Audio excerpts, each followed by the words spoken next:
Assalamualaikum warahmatullahi wabarakatuh. Halo, saya Wulan. Saya adalah dosen Fakultas Ilmu Sosial Universitas Al-Irsyad Cilacap.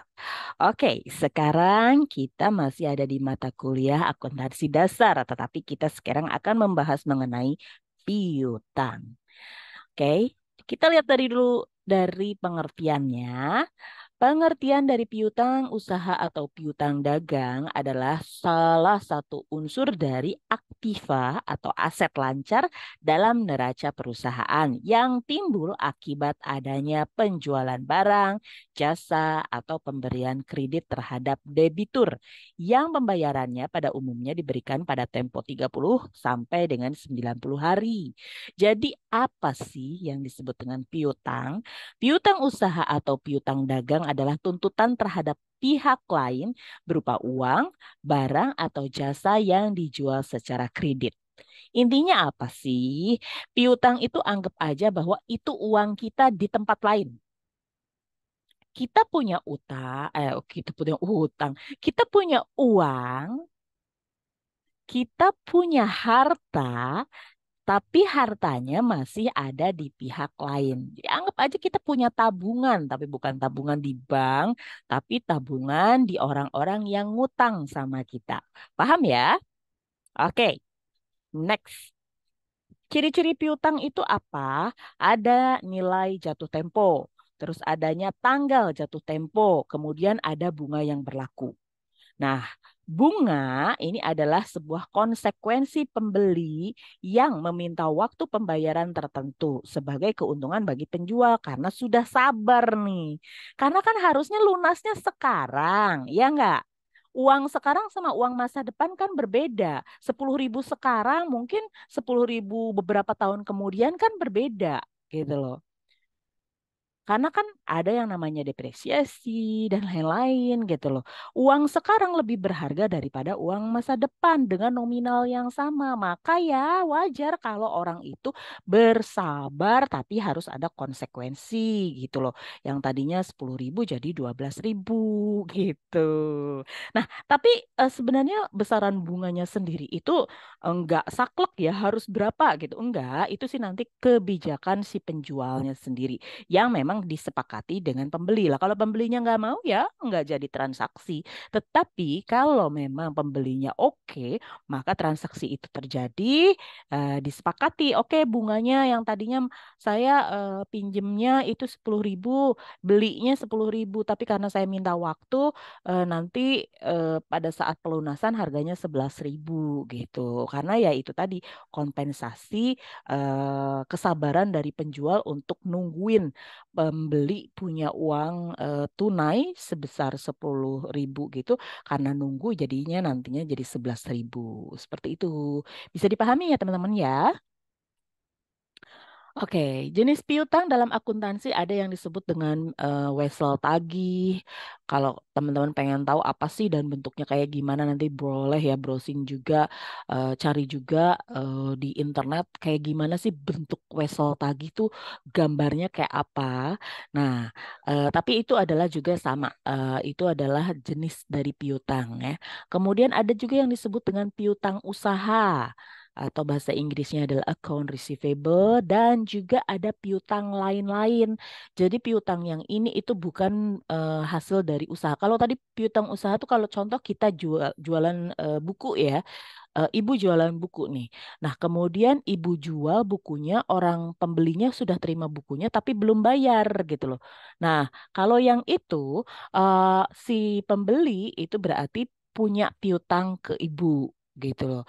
Nah, itu namanya piutang usaha karena kan ibu jualan gitu. Tetapi kalau yang namanya piutang lain-lain berarti itu piutangnya bukan dari hasil jualan atau bukan dari hasil usaha utama. Kalau ibu jualan buku, maka piutang usaha ibu ya kalau terjadi transaksi jual beli buku.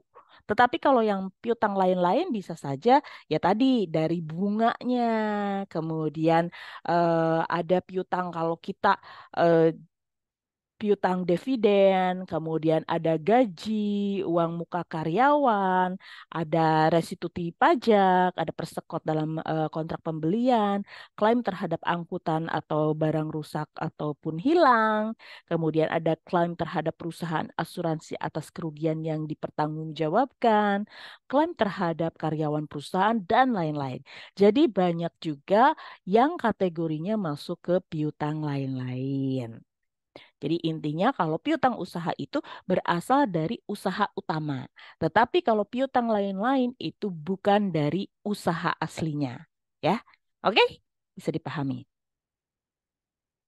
Oke, kemudian kalau penggolongan piutang ada piutang lancar, piutang tidak lancar, piutang yang dihapuskan, dan piutang yang dicadangkan. Bedanya apa yang dihapuskan dan dicadangkan? Kalau yang dicadangkan itu memang kita sudah nyisihin tuh perkiraan kira-kira aduh nih orang kayaknya nggak bakal bayar nih udah dah daripada pusing udah masuk ke cadangan aja sudah kita tuliskan di jurnal kita tuh ada cadangan kerugian karena beberapa klien kita nggak bayar gitu. Tetapi ini masih memungkinkan untuk ditagih ya, hanya dicadangkan dulu. Tetapi kalau yang piutang dihapuskan berarti kita udah fix, nih orang nggak bakal bayar deh. Nah, kalau udah nih orang nggak bakal bayar deh, ya udah karena udah bertahun-tahun lah ya bahkan udah lewat berapa ratus hari gitu udah berapa bahkan lebih dari setahun gitu nah biasanya ini biasanya masuk ke kategori piutang dihapuskan rugi dong Bu iya rugi makanya tadi memang selalu ada yang namanya kompensasi karena orang itu sudah sabar apalagi kalau di Indonesia kan teman-teman udah tahu ya orang yang ngutang biasanya lebih galak daripada orang yang diutangin, ya kan? Nah, ini juga sama gitu. Jadi memang ada yang ditulis atau di jurnal sebagai piutang dicadangkan dan ada yang disebut dengan piutang dihapuskan. Oke? Oke, kemudian cara mengatasi piutang usaha atau piutang dagang yang tidak tertagih. Yang pertama, sebelum kita hapuskan, jangan mau langsung hapus dong. Ya gila kali kalau cuman 1.000 2.000 utangnya. Lah kalau sampai ratusan juta kan tentu saja kita harus follow up dulu. Sebelum kita hapuskan utang dagangnya kita, maka ya karena itu kan uang kita, harta kita kan seharusnya kan. Nah, maka harus dilakukan dulu nih, follow up dulu. Contoh, kirimin faktur atau invoice secara online ataupun kemudian update status pembayarannya secara real time. Oh iya, udah ada masuk nih pemasukannya berapa nih? Dari utangnya 10 juta, udah ada masuk 1 juta. Jadi utangnya ditulis 9 juta. Nah, itu diupdate gitu. Kemudian dikirimkan lagi fakturnya. Kemudian kita juga kasih limit account atau utang ya.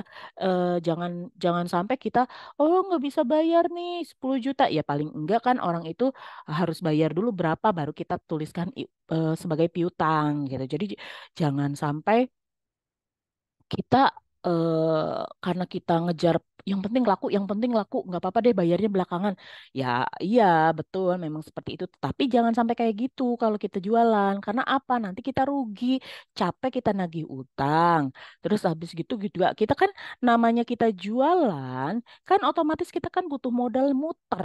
Kalau mandek di PTA, PTB, PTC, uang kita ya kita nanti yang ngutang ke tempat lain gara-gara kita nggak punya modal buat produksi gitu gara-gara ya uang kita mandek di tempat lain makanya harus ada limit account atau kita harus tahu limit di aduh pokoknya ini udah utang-utang di tempat lain udah 20 juta nih gitu berarti pembeli baru nggak boleh kita kasih utang karena kan udah limit banget nih udah 20 juta kita uangnya belum pada balik nih gitu maka transaksi berikutnya kepada PT-PT yang lain kita bilang mohon maaf ini harus tunai, mohon maaf ini harus tunai kayak gitu karena sudah nyampe ke limit account receivable atau utang kita. Kemudian kita juga harus nyimpan bukti pembayaran dan juga melacak piutang yang belum dibayar sama orang itu kita lacak udah sampai mana nih follow up-nya.